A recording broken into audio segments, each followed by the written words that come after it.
আমি ইতিমধ্যে আজি আমি সকলোৱে জানে যে কালিৰ পৰা সমগ্ৰ অসম সমগ্ৰ ভাৰতবৰ্ষ শোকাতুৰ হৈছে বা শোকাকুল পৰিৱেশ এটাৰ সৃষ্টি হৈ আছে।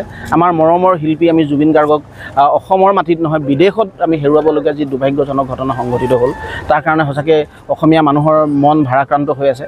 তাৰ উপৰি আমি গোটেই ঘটনা প্ৰবাহটো যদি আমি লক্ষ্য কৰোঁ, আমি এটা কথা দেখিছোঁ যে আমাৰ মৰমৰ শিল্পীজনক আচলতে হত্যাকাণ্ডৰ সংঘটিত হ'ল নেকি, এনেকুৱা ধৰণৰ আমি এটা পৰিৱেশ দেখিছোঁ। গোটেই ঘটনা প্ৰবাহটো যদি চাওঁ, আমাৰ কোনো এজন ৰোগীয়া মানুহক আচলতে এনেকৈ অকলশৰে লৈ যোৱাটো আচলতে নিজৰ পৰিবাৰক শেষ মুহূৰ্তত টিকেটটো কেঞ্চেল হোৱা গোটেই ঘটনাটো আমি যদি চাওঁ, এইটো এটা পৰিকল্পিত হত্যাকাণ্ড গোটেই আমি অনুভৱ কৰিছোঁ। আৰু সেইকাৰণে আমি ইয়াৰ যিখন মুখ্য আয়োজক আমাৰ শ্যাম কানু মহন্তৰ বিৰুদ্ধে আমি এজাহাৰ দাখিল কৰিছোঁ। এইকাৰণে তেখেতৰ অসাৱধানতাৰ কাৰণে, তেখেতৰ অদায়িত্বশীলতাৰ কাৰণে, অকল ব্যৱসায়িক মনোবৃত্তিৰ কাৰণে আচলতে আমাৰ সম্পদজনক হেৰুৱালোঁ বুলি আমি অনুভৱ কৰি তেখেতৰ ওপৰত আমি এজাহাৰ দিছোঁ।